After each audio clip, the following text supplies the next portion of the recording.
this is yet another moment that we are meeting on this show. A show that comes to you every single Sunday when you're seated in your living room wanting to know exactly what happens in matters politics in this country. And when we sit here to give you what is supposed to be the politics that you want to hear 101. My name is Okello. Welcome wherever you are. As usual, I've got my guests here.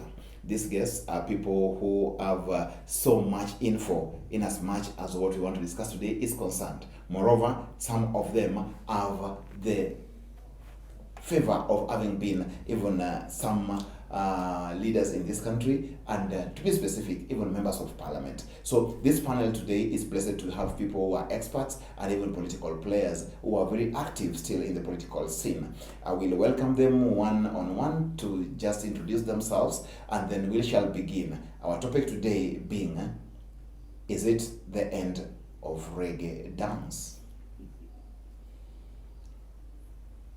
Is it the end of reggae dance? Gentlemen, welcome to the show. I want to invite you greatly, and I hope you are fine to this. Let me start with you. Not a very new face, but still the same. You have the audacity to just tell our viewers your name. I am Kennedy Otieno Osoto, an electoral expert, and having worked as a BBI head of BBI Secretariat, Homa Bay County. Welcome to the show.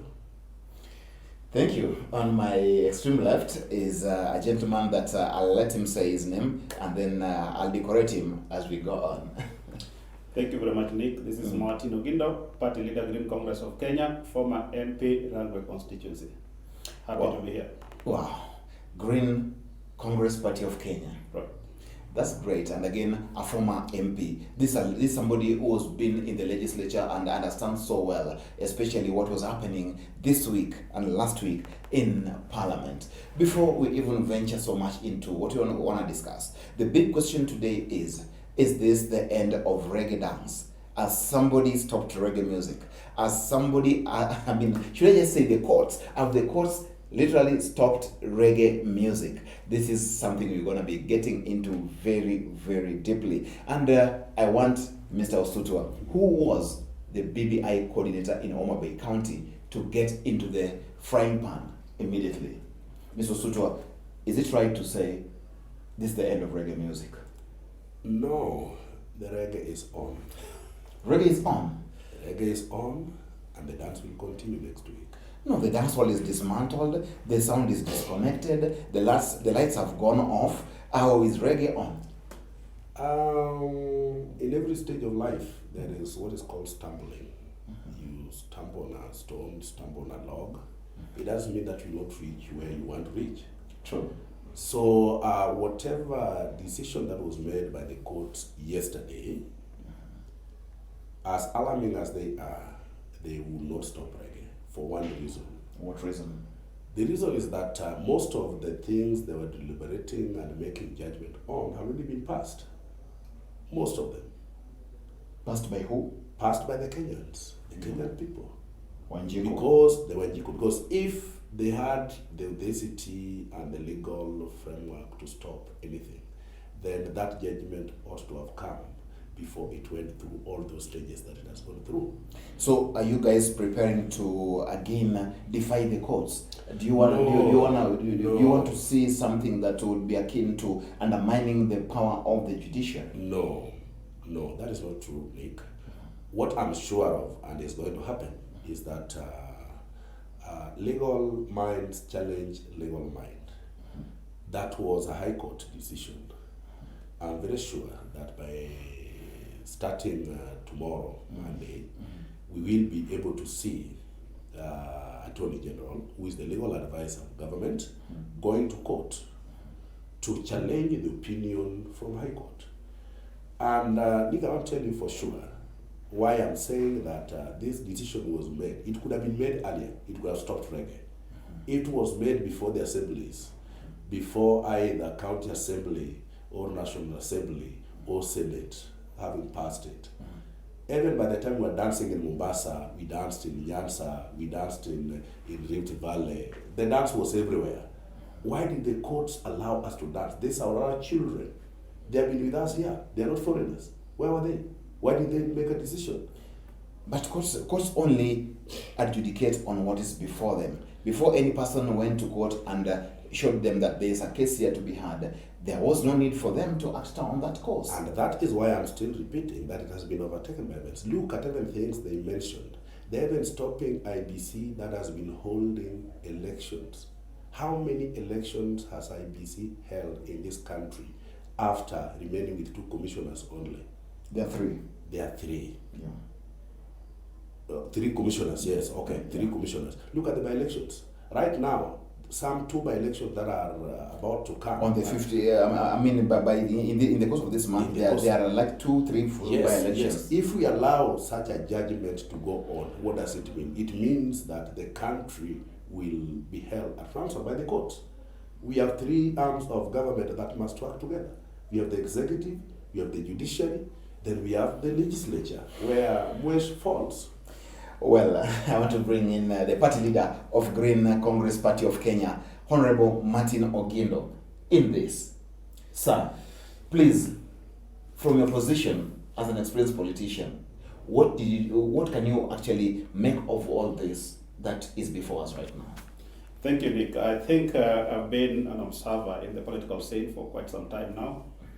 And looking at the events of yesterday, High Court ruling, I think BBI has suffered a major blow. And I think it will take a miracle to come out of this blow. But I wish the proponents well. Mm-hmm. The matters that were articulated in court are matters of law. And I want to take you back a little because I was awake when this country was liberated in the second liberation, when President Kibaki took over power. I mean, the country was ecstatic. We expected a country that is ruled by the rule of law. And the Kibaki regime climaxed in its second term when we got the new constitution that was promulgated on the 27th of August 2010. And this new constitution was heralded as the best constitution in Africa, or one of the best in the world. And the beauty of it is now evident. You can see how the new constitution in 2010 entrenched the separation of powers between the 3 arms of government. While other arms of government could have probably been cajoled into supporting or passing the BBI, which they did, and I know most of them, if you speak with them in private, will tell you that it wasn't out of their free will. The second arm of government, which is the judiciary, has shown courage and commitment to the rule of law and to their call of office. And they've dealt a blow to the process step by step. I think one of the issues that were put before them was the initiative, Wanjiku initiative. And they said that what triggered this BBI process formally, save for the handshake, was the Gazette notice that was given by the president. And our beautiful Constitution 2010 has 2 ways of amending, permitting amendments. And that is either by popular initiative or by parliament. And parliament was given the leeway to amend the constitution on the event that the country felt that we need to be dynamic and respond to emerging needs. But our constitution was smartly crafted to categorize the provisions or the articles in two categories. One, the fundamental provisions that safeguarded the rights of Kenyans and that guaranteed the functionality of the nation. And the other provision was by popular initiative, which was to attack the core areas of the Constitution if Wajiko felt that now this is untenable. And there's a clear procedure of how to initiate the popular initiative. First of all, the country, the people need to appreciate that there is a problem. And as such, that requires a big debate in the name of civic engagement around an issue that we feel we are no longer comfortable with. That was not the case.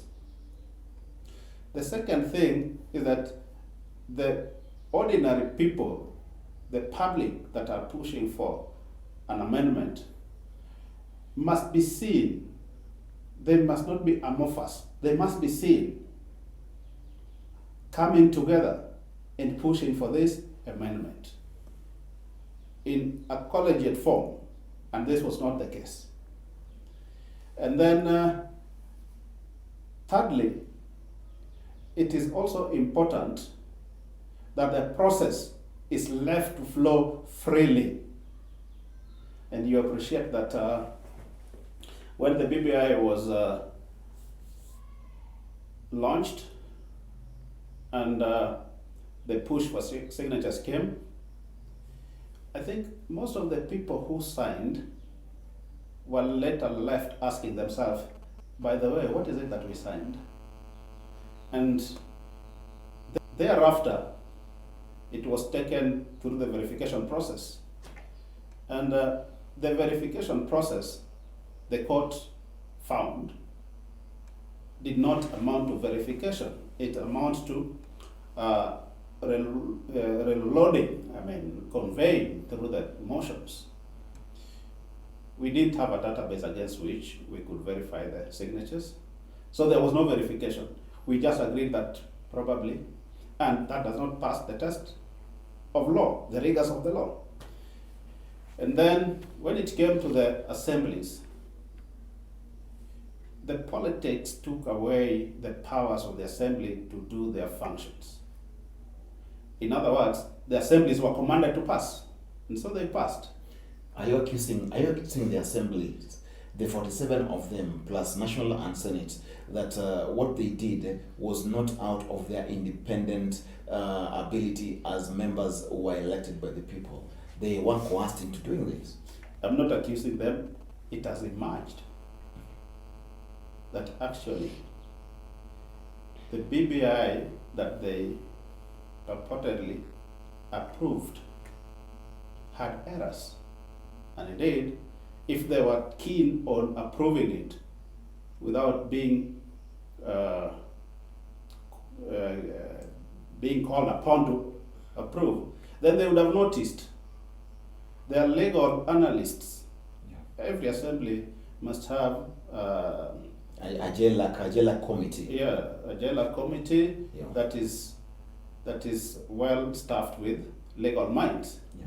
Should have brought out the inconsistencies that were in the bill, and that should have been flagged. Not to mention that we are being told that we had two versions of the draft bill. Or even several. And that the two different bills would pass is a demonstration of the fact that nobody applied their minds to it. It was a motion. Wow, quite an indictment to especially the assemblies, where, as you hear, the senior politician here says that the minds of our legislators were not brought into serious consideration of facts and matters that actually occupied or actually made sense in this bill. I want to bring in Mr. Sutwa. Like he says, and because you are a proponent, you are a functionary of the BBI in Homa Bay. Yes. Is he saying anything true that this thing did not pass the prerequisite processes and actually achieved what it was meant to achieve by the end of this year or perhaps by next year? Because why I'm asking this? I'm asking this because I want to underpin this fact that there is no way such a huge process, so elaborate, would escape the minds of very key people, especially the legal minds, to get to this point without somebody raising a flag and saying, hey guys, look here, we aren't on the right track. The first question that I want to ask Nick, which BBI did the court rule on? How many BBIs were there? Which, okay, for example, No, in Homa Bay, no, in Homa Bay, Mr. Sutwa, just hold on, in Homa Bay, Mr. Sutwa, which BBI draft or whatever it was report did your people as a coordinator in Homa Bay pass? Or which ones did you sign? Did you append the signatures to me? Nick, I can answer the question. Okay, just let Mr. Sutwa answer that because he's a coordinator of the BBI. Today he's still having that part. Please tell us which one do you think was adjudicated in court and which one did you pass in Homa Bay? I need to make it very clear. Yeah. The BBI steering committee was one. Yeah. The document was prepared as one. Yeah. And that's why I'm also asking if the court was ruling, which BBI did they rule on? Because if we had 3, 4, 5, 6 BBIs, then we need to go back to them and ask them. That is standing. That's what it's standing. For the sake of this debate, let me come back. For the sake of this debate, let's deal with what is supposed to be the official BBI report. No. Let me come back to the answer to the question is yeah. The court ruled against the BBI process. Yes. And if the court ruled against the BBI, not the BBI draft bill, the process. The process. That is it. Now, Nick, the people's initiative need to start with the people. There was a reason why BBI came about. Yeah. And Mwesh has just said it very well. In 2010, we made a new constitution after 2007 crisis. In 2017, there was a crisis too. And Kenyans lost their lives because of that. The two principals saw the need of shaking hands so that they can bring the country back to peace. And this peace we are enjoying today came out of that handshake.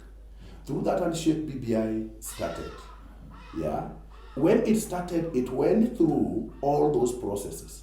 From down the people, it was popularized by the Prime Minister going all over. The MPs. Hold on, Mr. Sutwa. I'm just coming back to Mr. question. The thought is yours. The discussion is still yours. Yes. I want you to just bring facts out here. It didn't emanate from the people. It was former Prime Minister Raila Odinga and President Uhuru Kenyatta who shook hands.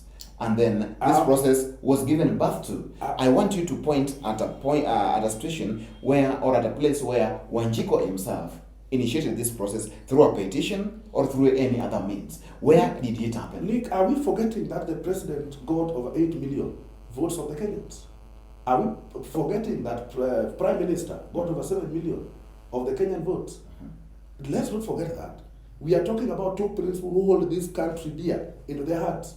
And that is why they contested it. So let's not forget that. In your assertion, Mr. Sutwa, hold on. In your assertion, for the benefit of our viewers, in your assertion, you want the viewers and everyone to believe that because Uhuru Kenyatta scored 8 million, Raila scored 7 million, according to you, that was mandate enough from Wanjiko to ensure that they can start a process for themselves. What made 2010 constitution legal? It was between the two principles, the same Raila Amolo Odinga and Mwai Kibaki. What made it legal? What made it so legal than the BBI? At least it went through the parliament. The 2010 equally went through almost the same process. Yeah. Yes. So if it went through the same process, there was also a crisis again. Remember the Clearance report? Do you remember it? Yeah. If we remember the Clearance report, it went through the process. You asked me about the assemblies. Let me come back there. After movement and the reggae went all over the country, what reggae was trying to do, I know now it is not being called reggae, what reggae was trying to do was to popularize this BBI initiative from every region. They did it. No one questioned. So you want to pin that as having been a people's participation in the process? They participated, and you would see their claims, their everything. Then after that, it came to a level where the drafters gave us a final draft. Yeah, this final draft went through the county assemblies. About over 40 county assemblies passed. 42 to be specific. Yes, over 42. 42 out of 47 passed. No one coerced them. I don't think there is anybody who would have coerced. Mheshimiwa says this was out of some powerful individuals or powerful influences from outside the assemblies. Then if your power can influence your MCA not to read the document, then I wonder where that power is seriously coming from. Then that power is able to change the constitution. But what I'm trying to say, Nick, is that 42 out of 47 county assemblies passed the BBI. Yeah. The BBI came to Parliament. Yeah. That's National Assembly. Yeah. Majority passed it. It came to Senate. Majority passed it. Yeah. At what level did it not go right? That is a question. IBC question. I'll bring it back to IBC because I know you're an electoral expert, and you that have made it very special because I'll ask you that specifically as an electoral expert. Mheshimiwa, it seems to be discounting the fact that Wanjiku did not participate in this thing directly, and this is what the courts pronounced this week, that Wanjiku did not participate actively and directly as required by law. Let me start by saying that the court inducted the process of the draft bill. The process. And also Ken seems to be saying that the process was a Wanjiku initiative, a popular initiative. I know His Excellency the President Uhuru Kenyatta got 8 million votes. Raila Odinga got almost 8 million votes. Those are 16 million votes put together. The people who are voting for President Uhuru Kenyatta were voting for him to be the president. Those who are voting for Raila Odinga were voting for him to be the president, not to go and change the constitution. That is number one. So they didn't have a mandate to change the constitution on behalf of Kenyans. If they wanted Kenyans to change mandate, they should have mobilized Kenyans into a popular initiative that would have culminated into a college of representatives, like was done in 2003, in the run-up to 2005. The bombers, the bombers initiative. Yeah. Then the second thing, I know there's this talk that we don't want to see 2007, 2008 post-election violence. This is why BBI must go through. I look at the BBI draft and the causes of post-election violence. You know, I have been in politics, and in 2007, I was able to get to Parliament when there was post-election violence. And I know there was post-election violence even at local levels. Even in my constituency, there was post-election violence. People were rioting because of malpractices. Their vote was not counting. Their voices were not being heard. Their decisions were not being respected. This is what causes post-election violence. In 2007, Kenyans voted overwhelmingly for Raila Odinga. And when he wasn't declared the winner, then hell broke loose. It's because Kenyans felt their voices were not being respected, their votes was not counting, and they were being taken for granted. Now, is BBI addressing that? The answer is no. Because the problem comes as a result of our electoral system. our electoral system, which is the winner takes it all, the presidential election, is the cause of post-election violence in Kenya, year in, year out. And until and unless we deal with this problem, we will continue to see post-election violence. Because Mheshimiwa, just hold your thought. Just hold your thought. It's yours still. The proponents of BBI mentioned and even placed it on BBI report that one of the reasons why they are doing it is to ensure that this cycle of violence ends by actually having BBI passed. In this very report, there are contents that address this matter of post-election violence and exactly what you're talking about. Why do you think then it had to fall? Because ideally, in the BBI report, that is actually a master reason why we or these guys wanted to change or had this BBI agenda.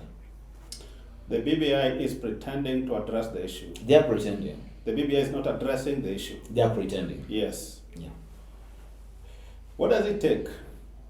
You see, when you hold an election through this electoral process we are calling fast past the post, winner takes it all. Yeah. And then you hand the winner the victory unfairly, and these elections are normally closely contested, 8 million against 8 million. When Raila's 8 million plus think they have won, Yeah. and you give Kibaki 7 million, then Raila's supporters must come out strongly and condemn and demand for justice. Yeah. And this is not the first time this thing was coming up. The post-election violence has been there recurring from 1992. And we understood this, and that is why the Bomas draft take cognizance of that fact. And Bomas draft decided to deal with this problem. And how it dealt with it was to bring in proportional representation, where there are no losers and there are no winners. Everybody is a winner. And you get the share of government in accordance to the number of votes you get. And that is where the solution lies. Proportional representation. Proportional representation. Yeah. If we are still going presidential system, we have not cured the post-election violence. Even if we create more positions, those positions are going to be won by one team, and another team is going to lose. And these elections are going to be closely contested. But Mheshimiwa, Even going forward now, but Mheshimiwa, we are going to elections, have two horses. true, Mheshimiwa. But before we go for the break, elections are meant to be won. There must be a winner and a loser. We cannot have a situation where people go for an election and then we start to soothe even the losers to be part of the winning if they didn't win. Actually, it therefore smacks on the face of democracy, because there is no way we will be finding a mechanism where a winner wins and then a loser is also trying to be babysitted to be within the system of the winner when he lost. The principles of democracy dictate that the winner will always have his way and the loser will have his say. So where do we place this? Because our system seems not to be addressing completely this menace that eats us every election cycle. Let me give you an ordinary example. You've seen a 100 meters race, the 100 meters dash. Yeah. About 8 people lie there to compete. At the shot of the gun, everybody goes. And the winner is only one person. Wow. But you will find the second person is rewarded, the third person is rewarded, even the fourth person. I mean, that competition is a sport. When it comes to politics, it is a fallacy that has been repeated, that how can we reward losers? There are no losers in politics. Every vote should count. Everybody voting in an election is voting for something close to their heart. Yeah. And the reason why we have multi-party democracy is so that different parties can propagate different agenda that resonate differently with different Kenyans. So you don't condemn them. Yeah. You rewarded them for losing. Not for losing. Yeah. You reward them for their numbers. For the numbers that they had. Yeah. And their convictions to that vote. And their conviction, which adds value to the nation. And that's what makes the diversity of a nation. Well, we are going for the break. Mr. Keno Sutwa, as we close in for this first session of this discussion, I want you to delve into the fact that this process, because Mheshimiwa alludes to the process, it is the process that was actually slaughtered somewhere in the courts in terms of jurisprudence and what is supposed to be the verdict that came out of it. The process itself, as a person who was in the process and somebody who actually oversaw the process, are you okay? Do you think in your conscience something tells you this thing was very okay and the court's verdicts were just too wrong? Just answer to that. Was the process right? The process was very right. An excellent process. It was right. Very right. According to you. And I can really tell you how.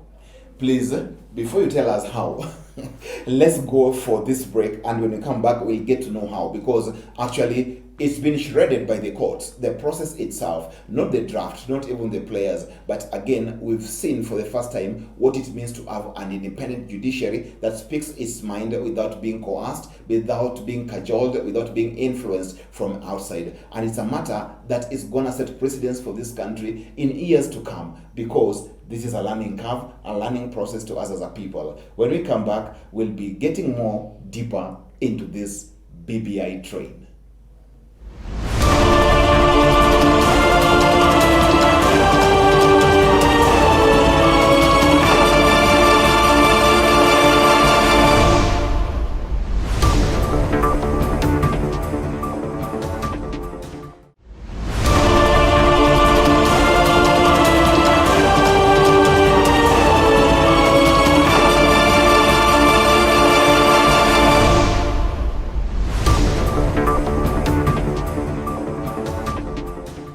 Yes, viewer, wherever you are, once again, welcome to the show. This is the Cardinal Talk show that comes to you every Sunday, a day like this. You can reach us on our social media pages, where we are found on Facebook, Lolwe TV, Twitter handle, it's at Lolwe TV, or as well, you can get it through my Twitter handle at Nick Okello 7. Keep the conversation going on because it's interesting. I'm talking to the BBI coordinator, Homa Bay County, who insists the process was valid, right, and accurate, and the courts have just put a pause, not a stop, to the reggae music. Back to you, Mr. Sutwa. Yes. When you went to the break, you were insisting the process is okay, and Wanjiko was well brought into this. I know all of us here perhaps are not lawyers, but there is something that we call the spirit of the law, and there's something that we call the content of the law. Do you think in these two aspects, where did then the courts find you napping? First of all, the court didn't find anything napping, according to me. Why you insist on this? We have a verdict out, Mr. Sutwa. I'm still repeating. You know, denying this that doesn't look well for you. I'm only saying, Yeah. I'll still repeat by saying that settling scores between judiciary and executive and legislature will not help this country.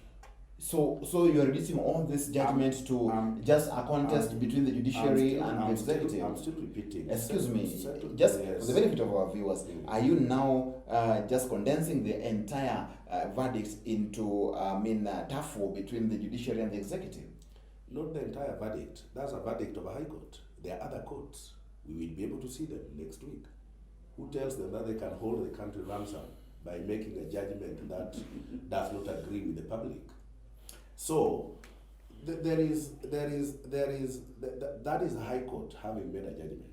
You will see a judgment from a court of appeal. You might even see a judgment from Supreme Court. What's that to appeal about, really? I think that is far, Nick. What's that to appeal about? That is far. Yeah.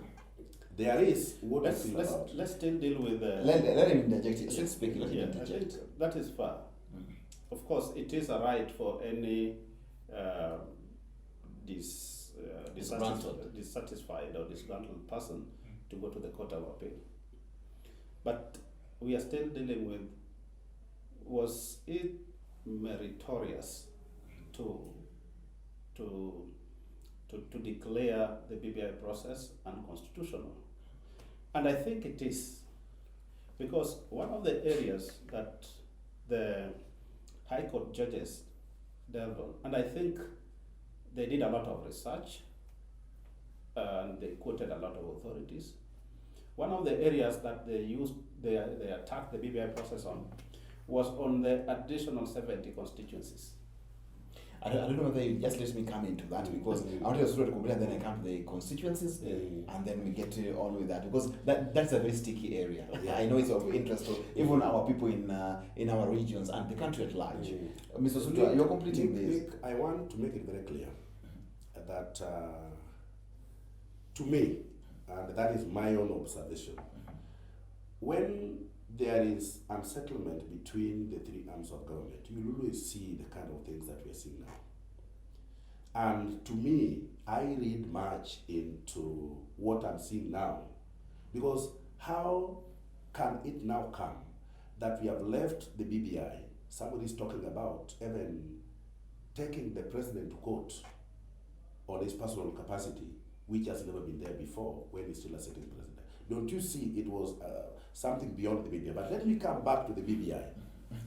But the court was dispensing what was brought I mean, Mr. Sutwa, we can't let that just fly off. That can fly off. Yeah. You know, the president of this country. I'm giving you my opinion. Hold on. The constitution of this country is alive to the fact that nobody is supposed to actually attack it in any form if it's not for the procedural way and legal means that has been put into the constitution. Like the judges said, the president doesn't have the powers to initiate a public initiative to amend the constitution. How is that an attack to the president himself? Which he did not. We have been dancing reggae all over. I don't know whether the president has been dancing it with us. Why were we with the people? Well, you're not giving me my time. I tend to think you're not giving me my time. Why do you think so? Because I'm explaining a point here. Yeah. Let us look at the BBI process, which Meshima has just talked about. Mm-hmm. Where did the process begin? If the process began at some level and it was taken back to the people, it was taken back to the counties voted. Yes, no one questioned that. It came to Parliament, no one questioned that. It came to Senate, no one questioned that.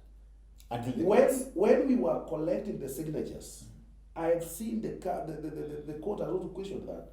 When we were collecting the signatures, the signature of a person has no variable. My signature and yours are different. And I can sign one signature differently. What we were looking at, who agrees with what we are talking about. That's why they were pending their names, and then it was taken to the IBC.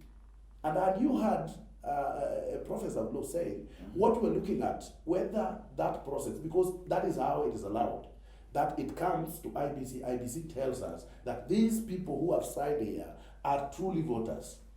They present, and over 3 million went through that process. Mr. Sutwa, yes. Which is a requirement by law. I just want to ask you a simple question over this. You think the handshake between Uhuru Kenyatta and Raila Odinga manifested a people's participation in this process? It jump-started a process that went back to the people. Good. Next, now I would like to ask you. Yes. Then if it jump-started the process, the law says clearly that there should be public participation, overwhelming public participation in this to give it credence of a popular initiative. At what point do you think people participated in this process so overwhelmingly to give it credence in law? I really don't think that somebody has a marking scheme on how public participation is supposed to be done. What I know is that there were Njiku on the ground. My mother, who is in Homa Bay, they were Ratanga, Kobwai, Bani, did sign that she agrees with the BBI process. That is the people's driven. There is no formula of the public participation. Unless if Mwesh has a formula on how public is supposed to participate, does it mean every person must come to the IBC headquarters? Before you go to the 70 constituencies, Mheshimiwa, how well do you think this thing did not meet public participation. Just to what extent did it not meet public participation? To a very large extent, this process did not meet the requirement of public participation. Public participation is a very, very critical component of the constitutional provision. And the essence of public participation stems from Article, I think, 2 of the Constitution, which says the sovereign power belongs to the people. It's Article 1 of the Constitution. Article That, 1 talks yeah. about this. With the people. Okay. Yeah. Whichever the Or provision. one or two. We're not lawyers though, but I think it's 1 or 2. But I think with the sovereignty of the people and with the people, It is in Article 1. Article 2. Yeah, okay. It says that the people shall exercise their sovereignty either directly or indirectly. It is this exercise of sovereignty directly that calls for public participation. And public participation is that people must of necessity participate and take control over their affairs. So if you want to change the constitution for the benefit of the people of Kenya, let them participate in that process. And there is a marking scheme.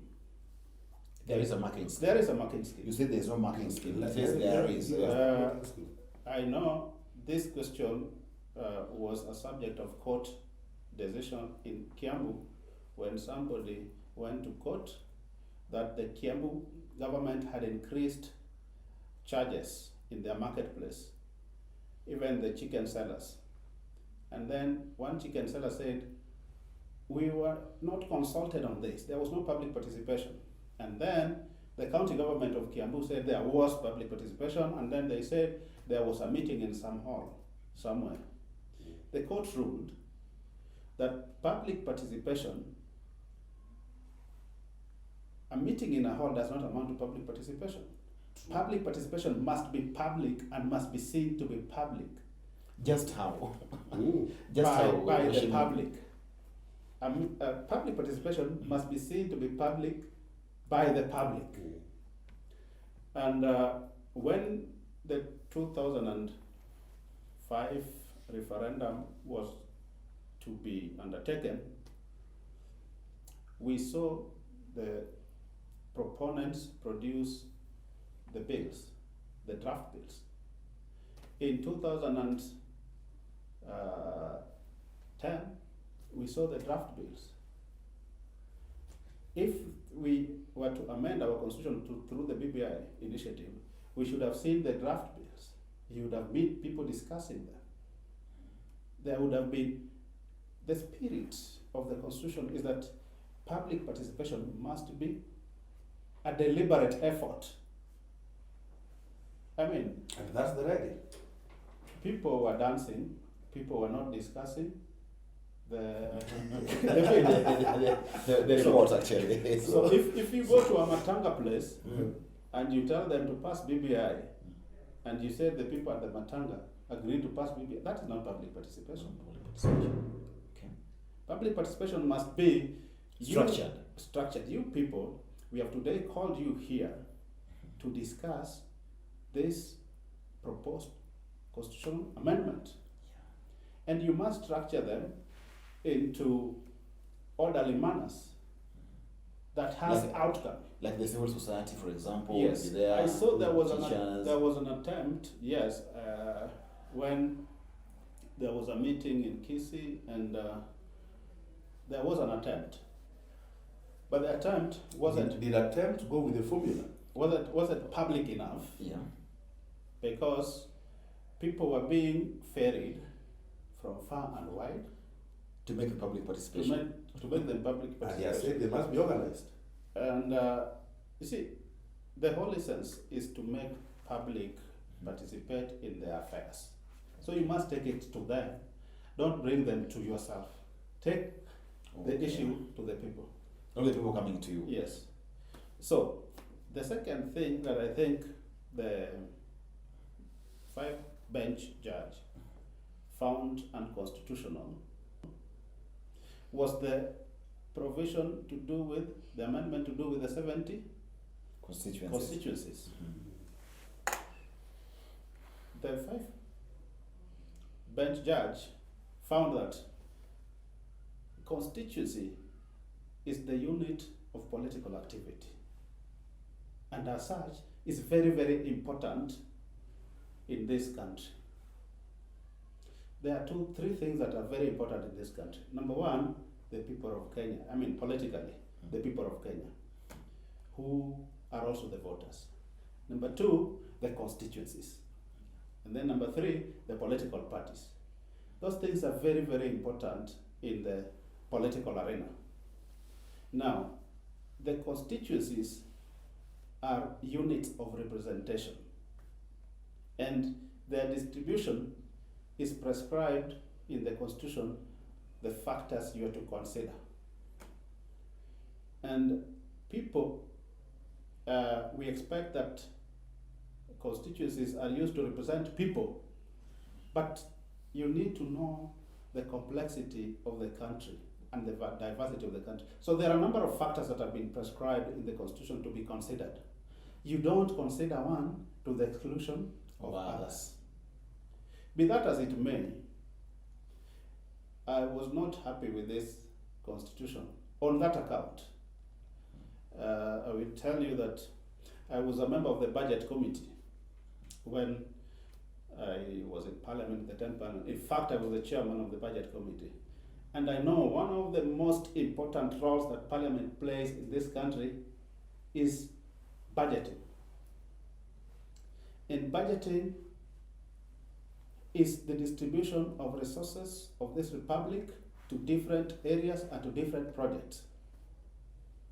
If you disenfranchise certain areas in terms of representation into a budget making process, then you are marginalizing that group of people.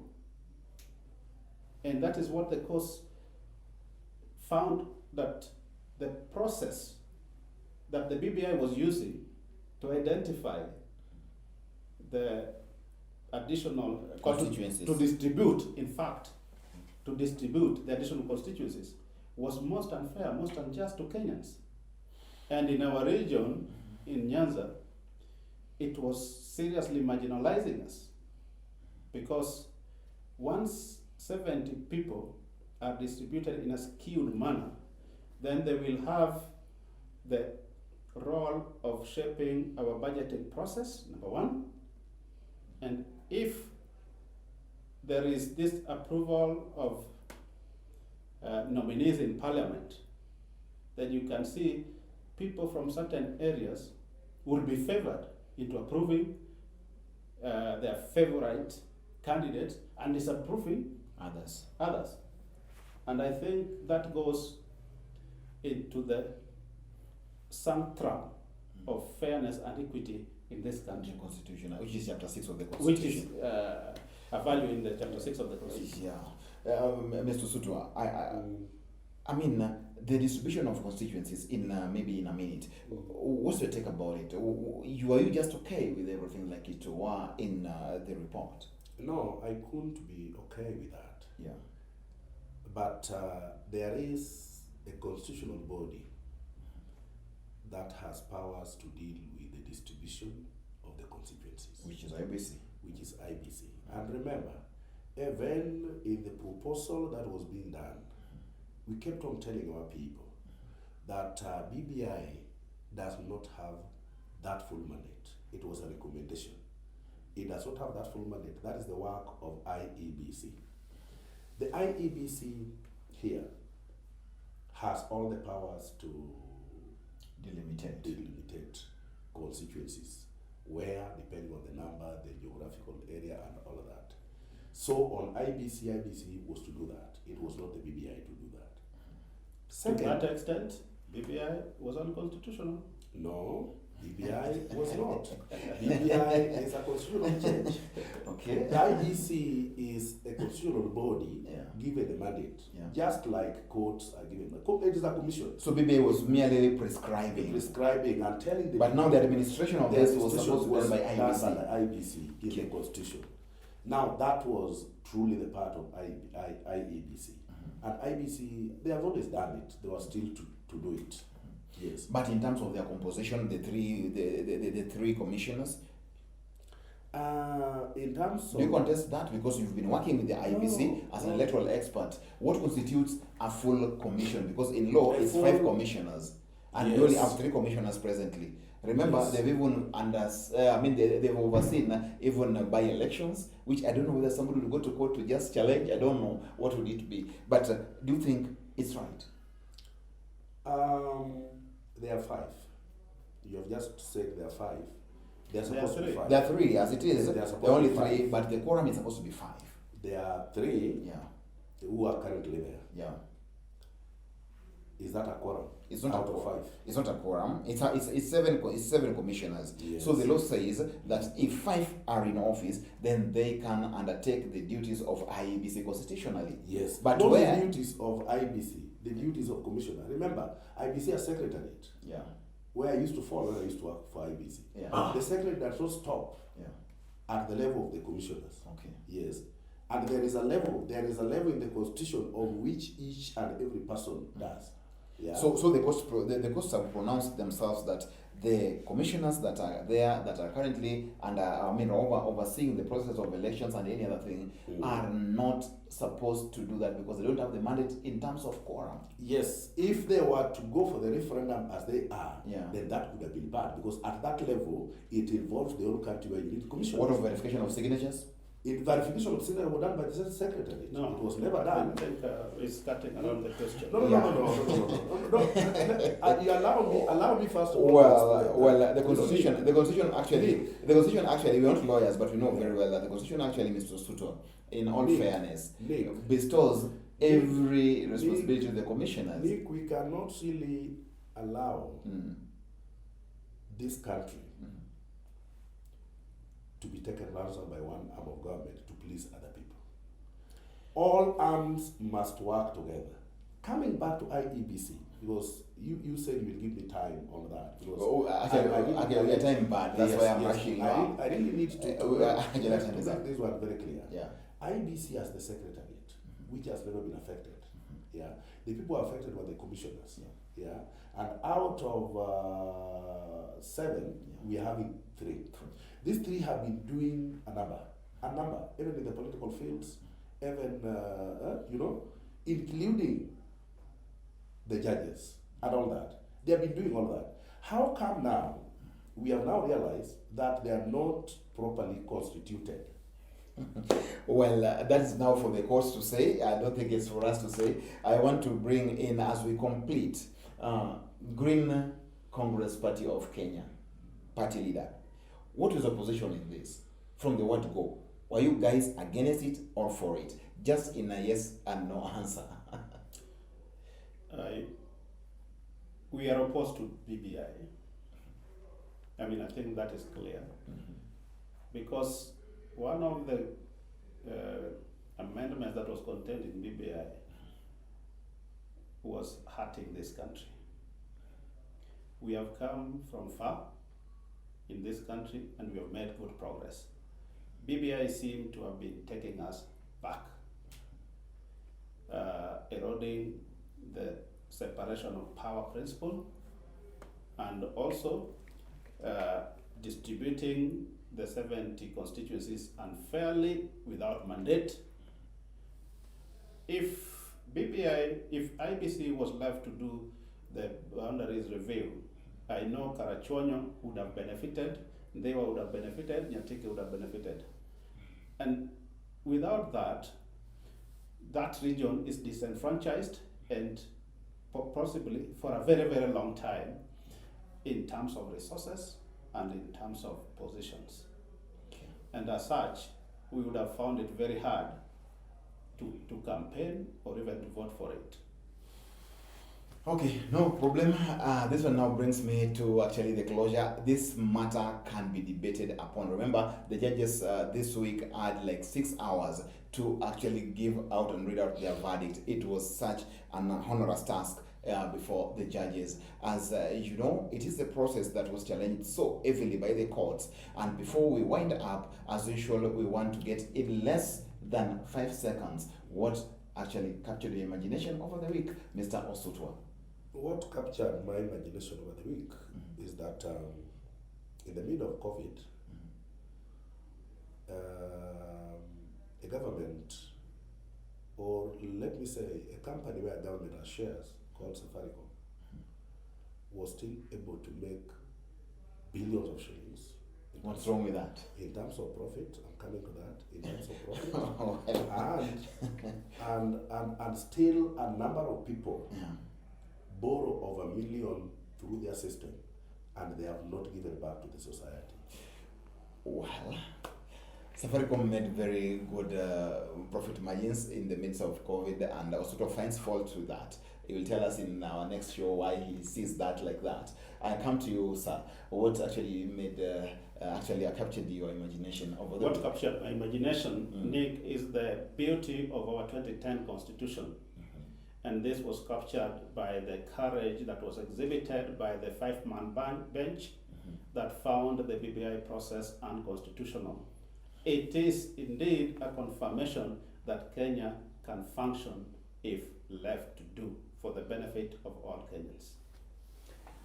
Well, thank you, gentlemen, for having found time to be with us here today. It's been the Cardinal Talk Show. And as we say, the former Chief Justice David Maraga talked of fidelity to the rule of law as a panacea for a success of a nation, where we draw every other common sense in terms of our liberty as a persons. You know, sometimes it gets to a point where our own emotions, our own imaginations, our own positions and interests spread us so much apart that the only thing that can bring us together is just fidelity to the law, and that is where we can always converge as a people and find a common interest for all of us as a people. Therefore, I want to bring down the curtains on this show as I thank very much these two gentlemen who came here, an electoral expert from IBC, former electoral expert from IBC, and also a BBI coordinator and convener in Homa Bay County, Green Party Congress of Kenya chair and party leader, and former MP, Rangwe constituency, Martin Ogindo, who has been here. Thank you very much, gentlemen. Asante sana, honorable, for having found time to be with us here. For you, on this show, it's never been as interesting as it gets every day. So we need you more and more, and we know you're always with us. Thank you very much. Enjoy your time. Let justice be our defender.